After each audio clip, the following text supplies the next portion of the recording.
Salut à tous et bienvenue sur Fig le Mag, nouvelle formule. Alors le principe avant c'était que je sortais en fait un magazine dans lequel il y avait en fait des articles on va dire qui étaient séparés en général en 3 vidéos distinctes au sein du magazine. Là en fait je me suis aperçu que c'était pas forcément très intéressant et que ça marchait pas du tout avec le système de YouTube où YouTube en fait les gens vont plutôt chercher une information, vont plutôt cliquer sur une image qui les attire et vont pas aller regarder un magazine en mode bon bah tiens toutes les semaines ou tous les mois ou toutes les 2 semaines, ce magazine m'intéresse, je suis abonné, je vais aller regarder. Donc, pour m'adapter en fait à YouTube, eh bien du coup j'ai décidé de changer en fait de formule. Alors, je dis adapter à YouTube, mais en fait je vous mens un peu. Hein, le principe aussi, c'est que Fig, ça me demandait énormément de travail et franchement sur 2 semaines de travail, parce que c'était toutes les 2 semaines, je passais au moins 10 jours à m'en occuper, ça laissait que très peu de temps pour le reste et ça me permettait pas de faire les vidéos aussi souplement que ce que je peux le faire maintenant. Donc c'est aussi une des principales raisons de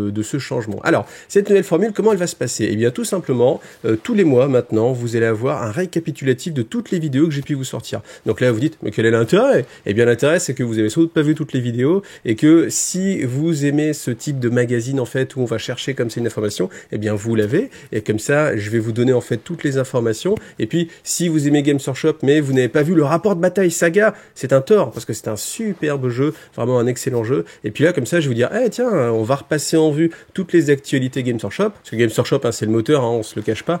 Donc, je vous attire avec Games Workshop. Et puis après, une fois que je vous ai bien ferré, je vous mets une bonne dose de Saga, parce que franchement, ça le mérite. Ou du Gazland, ou de Twist Fable, par exemple, qui sont des jeux dont j'ai parlé le mois dernier. Donc voilà, ça va être ça le principe. Ça, c'est toujours dans ma petite vocation que je me suis donnée à essayer de vous faire découvrir autre chose. Mais ça permet aussi de revenir sur les vidéos. Et ça aussi, c'est hyper intéressant, parce que, eh bien, une vidéo, elle sort à un moment donné, typiquement Twist Fable par exemple, j'avais fait 3 parties je crois quand j'ai tourné la vidéo, et depuis le temps j'ai adoré le jeu, donc j'ai continué à jouer, et c'est vrai que je peux rajouter en fait des informations que je pouvais pas faire au moment donné, et puis ce qui peut arriver aussi, c'est que dans une vidéo d'actualité, je dis quelque chose qui s'avère être faux plus tard, ou au contraire, j'ai des compléments d'informations, et je vous dis, bah attendez, je vous avais dit ça, mais en fait j'ai appris des choses, etc.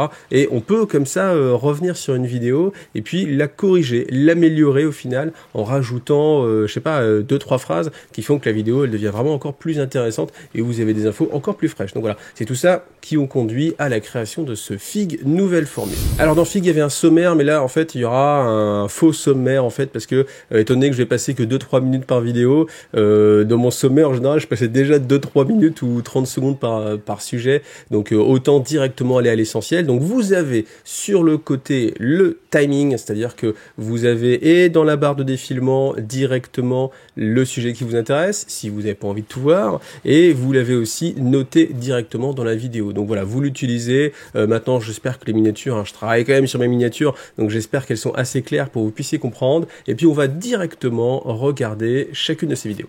Alors pour accompagner le lancement de Edge of Sigmar V3 et de la boîte Dominion, eh bien Games Workshop a sorti 3 nouvelles peintures. Alors c'est des peintures qui sont vraiment orientées hein, pour le côté orc de la boîte, et forcément on a un marron un peu différent et un vert un peu marronné. Bon, j'exagère un peu, mais on est vraiment sur des teintes qui sont vraiment destinées à peindre du coup les orcs. Donc si vous voulez des tests, j'ai réalisé en fait des tests sur une figurine type où à chaque fois je vais utiliser les 3 sous-couches. Ça c'est important parce que eh bien que vous utilisez une sous-couche noire, une sous-couche Wraithbone ou Skull White, où on va pas avoir forcément évidemment le même, enfin on va sûrement pas avoir le même rendu, et ça permet de voir déjà d'un la couvrance des couleurs, parce que certaines couleurs vaut mieux partir avec une sous-couche blanche, pour d'autres couleurs vaut mieux partir avec une sous-couche noire. Je parle aussi un petit peu des différentes sous-couches, donc ça peut être pas mal, ça peut aussi faire écho à une vidéo que j'avais fait il y a de ça quelques temps qui vous présentait en fait les différentes sous-couches. D'ailleurs j'en profite, je vous fais un petit peu de pub si vous voulez voir cette vidéo pour avoir des infos sur les sous-couches. Voilà, c'est assez intéressant pour vous, je l'espère. Et puis après avoir passé en fait les différentes teintes, donc déjà on voit les teintes qui nécessitent plusieurs passages, celles qui peuvent se passer de plusieurs passages, il n'y en a pas beaucoup, hein, spoil. Et puis après on va passer au lavis, donc je mets différents types de lavis, comme ça vous donne en fait un rendu sur la peinture. Alors la figurine bien sûr elle est moche, elle est horrible, c'est pas le but, mais par contre vous avez sur une zone donnée eh bien les différentes possibilités qu'offrent ces nouvelles peintures. Alors je vous parlais hein, dans l'introduction de vous faire découvrir des jeux, et bien dans ces jeux il y a Twist Fable, donc j'ai du mal à le prononcer, mais en tout cas c'est un excellent excellent jeu, honnêtement, plus j'y joue, plus j'apprécie. J'ai eu le temps maintenant, vous voyez, de faire plus de parties. Alors j'ai joué avec Mulan, franchement, dites-moi en commentaire si vous l'avez. Je trouve que Mulan est vraiment mauvaise, ou alors c'est ma façon de jouer qui ne correspond pas du tout au personnage, mais j'ai trouvé que c'était vraiment très très difficile de jouer avec Mulan, et franchement je suis curieux, est-ce que je suis le seul à pas savoir maîtriser, ou du coup vous êtes aussi plusieurs à vous dire Mulan elle est quand même un petit peu en dessous. Alors pour ceux qui ne connaissent pas, qu'est-ce que c'est? C'est un jeu d'affrontement, typiquement si vous avez joué à Street Fighter 2, ça parle, eh bien c'est exactement la même chose retranscrit en jeu de figurines. Les figurines sont quand même plutôt sympas, et la mécanique du jeu c'est du deck building, c'est-à-dire que vous partez avec un set de cartes, avec 12 cartes, et au fur et à mesure de la partie vous les piochez, et ça vous permet en fait d'acheter de nouvelles cartes qui vous sont propres, qui correspondent au personnage que vous jouez, et qui le rendent plus fort. Donc après, tel qu'on le vivait sur Street Fighter, le but c'est de dégommer l'adversaire, tout simplement lui enlever tous ses points de vie. Donc vous avez une barre de vie, vous avez des zones aussi qui sont à activer sur des cartes, puisque vous vous déplacez sur une sorte de plateau de jeu. Bon, c'est très faible, hein, c'est juste des cartes posées, mais il y a un petit bonus quand même, donc c'est plutôt pas mal. Et puis, à la question, est-ce que le jeu va être fait? Et la réponse est oui, j'ai appris très récemment, et c'est là où je vous dis que c'est intéressant de revenir sur les vidéos. Eh bien, j'ai appris très récemment que le jeu va ressortir avec les figurines pour un certain tirage. Donc j'ai pas le chiffre de la quantité de boîtes qui vont être disponibles, mais ça veut dire que si vous êtes patient, alors ça correspond à quoi? Ça correspond peut-être à septembre-octobre à peu près. Eh bien il y aura de nouveau Twist Fable avec des figurines. Voilà, parce que là actuellement on peut plus se procurer le jeu, sauf si votre magasin en a encore, mais bon, ce serait quand même assez étonnant vu le succès qu'a rencontré le jeu. Voilà, donc vous avez cette première réponse à cette question que vous vous êtes posée. Et deuxième question que moi-même je me pose, c'est est-ce qu'il y aura d'autres extensions? Et là, honnêtement, j'ai aucune idée, j'ai essayé de mentionner, j'ai pas l'information, donc j'espère, parce que le jeu a quand même bien marché, il a une belle vie en boutique, il a eu un Kickstarter qui était plutôt pas mal, donc j'espère qui sortiront eh bien une suite avec peut-être autre chose. Peut-être qu'à un moment donné on est sur les fables, à un moment donné on va être sur des dessins animés, peut-être qu'à un moment donné on peut être sur du manga, peut-être qu'à un moment donné, enfin là je pars un petit peu loin, mais c'est vrai que c'est un monde qui est tellement riche qu'on peut réinterpréter en fait vraiment beaucoup de choses. Mais en tout cas, si vous êtes passé à côté, regardez cette vidéo. Franchement, les retours sont vraiment positifs, et des jeux auxquels je rejoue autant, c'est assez rare. Donc franchement, si vous êtes dans la même gamme que moi, le même centre d'intérêt, ne passez pas à côté. Franchement. Alors ensuite, The Old World, ça a été une grosse partie en fait du mois, parce que ils ont sorti en fait juste un petit blog sur lequel il y a eu quelques informations, et moi j'ai rebondi dessus, et vous avez été beaucoup à rebondir sur moi. Du coup, moi j'ai rebondi, et vous avez été encore plus nombreux à rebondir, et j'ai rebondi encore dans un dernier live qui était du coup mardi 3. Donc le principe en fait, c'est que ils ont annoncé que le jeu serait en 28 mm sur socle carré. Voilà, le reste je détaille pas plus que ça, mais rien que ces éléments-là, déjà, alors moi, la première vidéo, elle s'appelait Désillusion, c'est parce que je pensais vraiment, et pour en avoir parlé quand j'étais en live avec les gars de Planet Wargame, pour moi, j'étais sûr que ça ne pouvait pas être la ressortie de Battle, parce que ça collait pas, parce que je trouvais ça incohérent. Bon, voilà, depuis, ma vision des choses a évolué, grâce à vous. Donc dans cette première vidéo, j'étais en mode désillusion, parce que je me dis, je comprends pas pourquoi ils font ça. Moi, je m'attendais à quelque chose comme War Master, ça me paraissait plus cohérent, et là, vous avez été plus d'une centaine à mettre des commentaires, à dire mais si, Battle, on existe toujours, on est toujours là, mais t'as pas pensé à ci, t'as pas pensé à ça. Et c'est vrai que j'avais pas pensé à ci, ni à ça. Du coup, deuxième vidéo. Alors, je sais pas si vous avez fait attention, mais j'ai essayé de faire des noms un petit peu comme... alors, comment il s'appelle ce... Oh, j'oublie toujours les noms. Comment ça s'appelle? C'est un truc où il y a des loups-garous qui tombent amoureux de vampires. Hein, je sais plus. Mais genre où c'était Désillusion, Révélation, je sais pas, des noms un petit peu comme ça. Alors, je suis sûr que vous allez le mettre en commentaire, puis là, j'ai pas envie d'aller chercher ça. Donc, je vais essayer de mettre des titres un petit peu comme ça, genre de... je sais plus comment il s'appelle. Ça, c'est fou, hein, quand on a un truc en tête et qu'on n'arrive pas à le retrouver, le cerveau il bloque, on a du mal à passer à autre chose.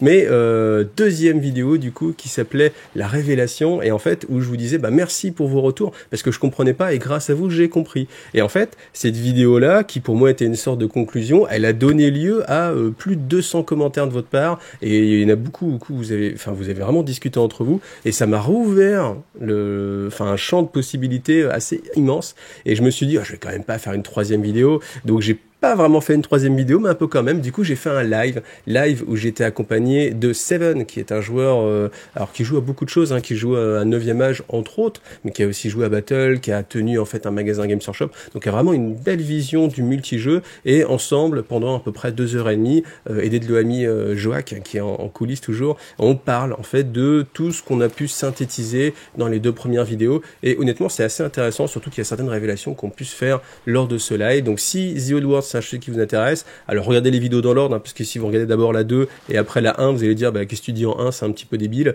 Donc regardez d'abord la 1, ensuite la 2, et c'est comme dans les films, hein, on comprend mieux, et ensuite le live, et puis si vous voulez, vous regardez que le live, parce que ça synthétise vraiment toutes les informations qu'on a actuellement sur The Old World. Alors toi qui me soutiens sur Tipeee, je sais ce que tu attends avec impatience chaque mois, et bien c'est le lancer de la roue au trésor pour gagner un des lots de la malle au trésor. Donc le principe, tous ceux qui m'aident sur Tipeee sont dans cette roue-là, pouf, on la lance, et en fait je vais tirer au hasard une de ces personnes qui m'aident, parce que ben, bien évidemment la chaîne n'existerait pas, et toutes les vidéos que vous adorez sur IGTV, elles sont là uniquement parce que les gens sur Tipeee m'aident et me soutiennent, et c'est ma façon à moi de vous remercier. Et qui va gagner ce mois-ci? Ce sera Scar, Ruby Eyes, à l'hésitation, c'est Ruby Eyes, et ben Ruby Eyes, alors il y a beaucoup de sons, hein. Félicitations. Eh bien, félicitations à toi, tu gagnes la malle au trésor pour le mois de juillet. Et si vous aussi vous avez envie de participer, eh bien, n'hésitez pas à me rejoindre sur Tipeee, à rejoindre la Tipeee Family et à soutenir IGTV. Alors la grosse nouveauté qui va arriver dans les semaines qui viennent, c'est Kill Team Octarius. Kill Team Octarius, vous êtes assez nombreux à l'attendre, moi-même je l'attends avec impatience. Pourquoi? Parce que le premier Kill Team, honnêtement j'avais été super déçu. Là aussi j'avais pas compris en fait. On nous sortait un jeu qui se voulait quelque chose d'autre, une façon de jouer autrement à Warhammer 40 000, jouer dans l'univers de Warhammer 40 000, mais avec d'autres règles. Et en fait, au final, moi, je trouvais qu'on était vraiment trop proche de Warhammer 40 000, et je me disais, ouais, si j'ai envie de jouer à 40 000, je fais une vraie partie de 40 000, ou au pire, je descends en points, je joue 1500 points, ça va me suffire, plutôt que de jouer à un ersatz qui est pas forcément très très novateur. Voilà. Alors que là, le nouveau Kill Team, c'est des nouvelles mécaniques, donc j'ai intitulé ma vidéo enfin un jeu à part entière, et c'est vraiment moi ce qui me motive complètement, parce que je trouve qu'il y a des éléments qui se rapprochent de Star Wars Légion. Excellent jeu Star Wars Légion, j'arrête pas de le dire, mais plus j'y joue, plus je trouve ça exceptionnel. D'ailleurs à venir dans un temps plus ou moins proche, lointain, un rapport de bataille Star Wars Légion, ça viendra. Donc du coup, il y a des éléments qui sont emprunts à Star Wars Légion, il y a des éléments qui sont emprunts à Warcry. Warcry, excellent jeu, je sais pas si je vous en ai parlé, mais Warcry, super jeu. Alors, j'ai pas eu le temps d'y jouer autant que je voulais, mais Warcry, c'est aussi très très bien, parce que ça permet d'être une porte d'entrée vers le monde du jeu de figurines, qui est assez facile. Et si cette porte d'entrée, elle est maintenant en mode 40 000, c'est encore mieux, parce que c'est vrai que l'univers Medfan, on aime, on n'aime pas, si des gens sont réfractaires et qui ont envie de jouer du Space Marine, basiquement, tout de suite les mettre à Warhammer 40 000, c'est un petit peu compliqué. Alors que si vous les mettez à Kill Team, il y a de fortes chances que s'ils accrochent après, ça puisse devenir en fait vos partenaires de jeu pour jouer à Warhammer 40 000. Et quoi qu'il arrive, même si vous n'avez pas le temps de jouer une partie de Warhammer 40 000, mais que vous avez quand même envie d'utiliser vos magnifiques figurines, eh bien Kill Team sera là. Et avec une belle gestion des décors, une façon vraiment nouvelle de jouer, plus rapide. Donc moi j'attends vraiment ça avec impatience, et puis je ne manquerai pas de vous en parler sur la chaîne avec un unboxing et je l'espère un rapport de bataille. Mais bon, on verra, on verra. En tout cas, quoi qu'il arrive, je ne manquerai pas d'en reparler. Alors, dans la série, vous devez regarder cette vidéo parce que vous êtes passé à côté. C'est le rapport de bataille de Saga. Saga, ça fait longtemps que j'en parle. Qu'est-ce que c'est? Saga, c'est un système de jeu qui se veut vraiment novateur, assez intéressant, et qui utilise en fait les figurines que vous voulez. C'est-à-dire qu'on est dans une ambiance soit historique, soit Medfan, et vous pouvez jouer après, eh bien, en utilisant les figurines de chez Games Workshop, de chez Mantic, imprimées en 3D, ce que vous voulez. Vous pouvez même jouer avec des Lego, hein, si vous voulez, des Playmobil, peu importe. L'important, c'est que vous soyez d'accord avec votre adversaire, évidemment. Et puis, vous jouez à un système de jeu qui est vraiment novateur, parce qu'il y a une grosse part de stratégie qui est basée sur comment je vais utiliser mes unités. Donc, pour résumer un petit peu le système, vous avez un pool de dés, ce dés-là vous les lancez, c'est des dés qui permettent en fait de déclencher des activations, c'est-à-dire que vous n'allez pas activer toutes vos unités, mais vous allez activer seulement quelques-unes, et celles que vous n'avez pas activées peut-être, eh bien le dé qu'elles ont généré va leur permettre, voilà je rentre trop dans les détails de règles, mais c'est intéressant, et j'ai du mal à pas vous en détailler, mais ce système-là est vraiment intéressant. Vous pouvez dire, bah tiens, je sacrifie le mouvement de cette unité-là pour, en contrepartie, faire peut-être 2 mouvements avec cette unité-là, sauf que vous êtes pas dans le problème de la Death Star, à savoir ce qu'il pouvait y avoir à un moment donné sur Infinity. Moi, quand j'avais essayé, ça me gênait vraiment, c'est-à-dire que du coup, je disais, je bouge pas cette unité-là, je bouge celle-là. Maintenant, hop, je rebouge, et au final, on joue avec une seule unité. Là, c'est pas le cas, parce que votre unité va prendre de la fatigue, et la fatigue, c'est vraiment tout le sel du jeu. C'est-à-dire que quand vous allez faire un double move, par exemple, vous allez prendre de la fatigue. Au bout de 3 fatigues, votre unité, vous pouvez plus l'activer. Donc vous êtes obligé de passer un tour à la reposer. Donc il n'y a pas ce côté ma super unité va tout faire. Et après, il y a une gestion chez l'adversaire qui est très très forte. C'est que l'adversaire peut entre guillemets vous aider en prenant de la fatigue chez vous pour gagner des bonus. Mais c'est toujours un calcul qui est assez compliqué à faire, parce qu'on est là, on fait, bon, ok, si je lui mets de la fatigue, il peut décéder, etc. Mais si je lui enlève, je peux toucher plus, donc lui mettre plus de blessures, qu'est-ce qui vaut mieux, etc. Et quand on est en train de réfléchir à ce genre de choses, c'est assez intéressant, plutôt que de toujours dérouler son jeu, et puis de dire, de toute façon, je m'en fiche, je touche sur du 3+, je claque mon stratagème, et ainsi de suite. Donc, vraiment, je vous encourage à aller voir cette partie, parce qu'en plus, les figurines sont assez jolies. On est avec Béranger, qui est assez sympathique aussi, donc ça rajoute, et donc n'hésitez pas à aller connaître et découvrir Saga. Ensuite, vous l'avez vu, qui complète en fait le magazine, il y a maintenant Tarif et News, donc c'est a priori toutes les semaines. Après, quand j'étais en vacances, j'en ai pas fait. Quand il n'y avait pas de sortie non plus majeure, j'en ai pas fait. Mais quand il y a une sortie qui est intéressante, qui moi m'intéresse, et où j'ai des choses à dire, je vous fais un Tarif et News. En général, c'est le lundi soir. Donc c'est une sorte aussi de petit magazine comme ça, mais qui est centré sur Games Workshop uniquement. Voilà. Donc la petite synthèse, vous avez un Tarif et News qui va parler de la sortie du Codex Sword Bataille et de la suite de Caradron, Charadon, machin. Bon, franchement, j'ai pas lu le bouquin, ça me donne vraiment pas envie. Je pense que ça se situe dans les échecs actuels qu'a pu connaître Games Workshop sur les suppléments. Et en fait, ce qu'on entend beaucoup, les seules choses qu'on entend même, c'est l'écho du style, tiens, tu vas jouer Drukhari, ça tombe bien parce qu'il faut que tu achètes ton livre. Et puis, à côté de ça, faut que tu rachètes ton supplément qui coûte, je crois que c'est 45 € le prix du supplément. Ça fait mal, ça pique un petit peu. Et puis, voilà, l'histoire après, je suis pas sûr que ce soit. Alors si, je l'ai relu, j'ai lu quand même l'histoire mais bon, j'en ferai peut-être une petite vidéo fluff. Franchement, si ça vous intéresse, je vous fais une petite vidéo fluff assez rapide sur le fluff de Charadon. Voilà, sinon on peut passer. Ensuite, il y a eu les orques. Ça, par contre, c'était super intéressant avec une boîte ultra collector où on avait que des nouveautés orques, plus le codex en avance, plus un pack de cartes avec un prix qui était forcément intéressant. Et cette boîte-là, bon, normalement, elle est plus disponible. Après, il faut toujours chercher chez vos revendeurs si vous la voulez. Il y a toujours moyen. Peut-être des fois, il y a des boîtes qui traînent comme ça. Donc n'hésitez pas à fouiller un petit peu internet, et puis en attendant que le codex sorte et que je puisse en faire une review, et bien voilà, vous avez cette présentation assez rapide avec franchement quelque chose qui donne envie de rejouer Orc. Et le changement des figurines, ça aussi ça va être super, parce que c'est vrai que les figurines Orc, bon, c'est un peu le bazar les orques, donc on tolère entre guillemets que ça ressemble à n'importe quoi, sauf que là elles sont vraiment beaucoup plus belles et forcément on va avoir envie d'en jouer.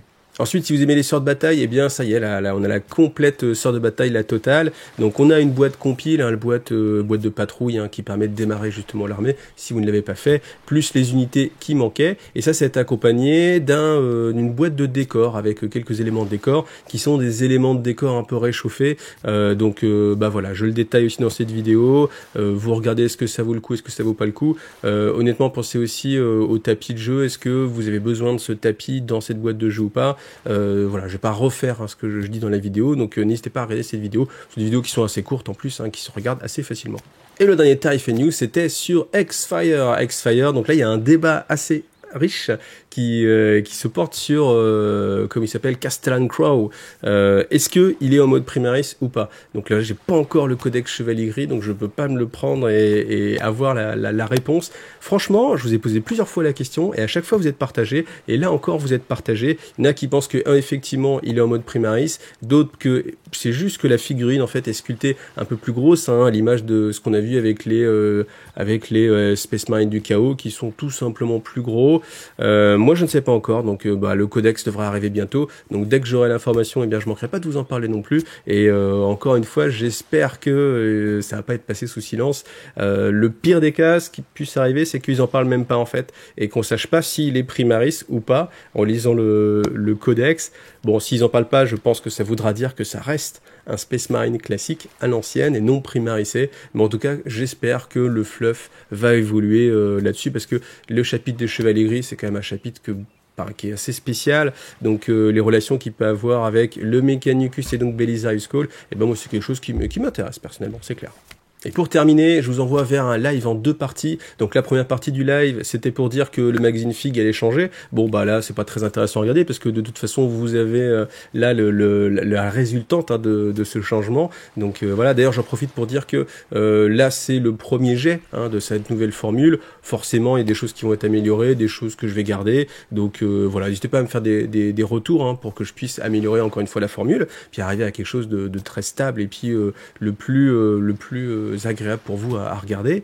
Et la deuxième partie, qui est beaucoup plus intéressante pour vous, si vous regardez ça, c'est comment jouer avec les figurines de chez Games Workshop, qui sont très jolies, sans utiliser les règles de chez Games Workshop. Et en gros, on s'est occupé de parler de 4 jeux. Premièrement, Mars Code Aurora. Mars Code Aurora, c'est typiquement, si vous voulez un Necromunda qui ne serait pas un Necromunda, si vous voulez jouer avec ces figurines-là, ou si vous voulez un jeu type Kill Team, un petit jeu d'escarmouche, mais qui aurait des règles vraiment différentes, non faites par Games Workshop, fait en plus par Studio Tomahawk et créé à la base par 2 passionnés français, et bien franchement Mars Code Aurora en plus c'est un bon jeu, donc n'hésitez pas à aller regarder. Ensuite on parlait aussi de Saga, encore une fois, donc je vous ai déjà parlé de Saga, je vais pas revenir dessus. Ensuite, si ce qui vous plaît c'est Warhammer 40 000 mais que les règles c'est pas votre tasse de thé, et bien vous avez One Page Rule qui est un système complètement gratuit où vous avez des codex et surtout un système de règles qui se veut très simple mais qui permet de recréer en fait l'échelle des combats de 40 000, parce que c'est vrai que sur un jeu comme Mars Code Aurora, si vous avez envie de jouer, je sais pas, à 3 Dreadnought, un truc comme ça, c'est un peu compliqué à faire, enfin ça s'y prête pas, même c'est compliqué. Si vous voulez vraiment l'échelle, avoir des belles tables bien remplies, eh bien One Page Rule. Donc normalement One Page Rule, je devrais vous en faire une vidéo. Je pense cette année, Guilain, faut qu'on se mette d'accord, mais c'est quelque chose qui est assez intéressant, donc je vais essayer de vous présenter ça. Et puis on termine avec 9e Âge. 9e Âge, j'en ai parlé pas mal, j'en ai parlé dans The Old World, dans toute cette série-là, parce que forcément, le 9e Âge, pour ceux qui ne connaissent pas, c'est l'enfant de Fantasy Battle, Warhammer Fantasy Battle, parce que quand la V8 est morte, eh bien tel le Phénix, en fait, la formule a été reprise par la communauté et a été créée en mode 9e âge. Donc 9e âge, c'est un jeu qui se veut compétitif, très équilibré, parce que on n'a plus les contraintes en fait marketing, à savoir il faut vendre la nouvelle armée, il faut faire tourner les choses, etc. Donc c'est un jeu extrêmement équilibré et qui se prête très très bien au tournoi. Et si vous vous dites bon tiens c'est un jeu, est-ce que ça va durer sur le long terme ou pas, eh bien on en parle aussi dans la vidéo sur The Old World, et puis ça fait déjà à peu près 6 ans je crois, de toute façon c'est à la sortie la fin des temps de battle, donc ça fait déjà 6 ans qu'il est là, le jeu s'équilibre de plus en plus, il y a de nouveau plein de sorties, donc en termes de codex, enfin de livres d'armée, donc n'hésitez pas à aller vous y intéresser. Et puis c'est une communauté qui est très grande, parce que c'est une communauté à l'ETC qui est on va dire les championnats du monde, ouais j'exagère un peu mais voilà, de figurines, et bien il y avait plus de joueurs qui étaient sur 9e âge que sur Warhammer 40 000, et simplement cette stat là elle peut vous donner au moins envie d'aller regarder.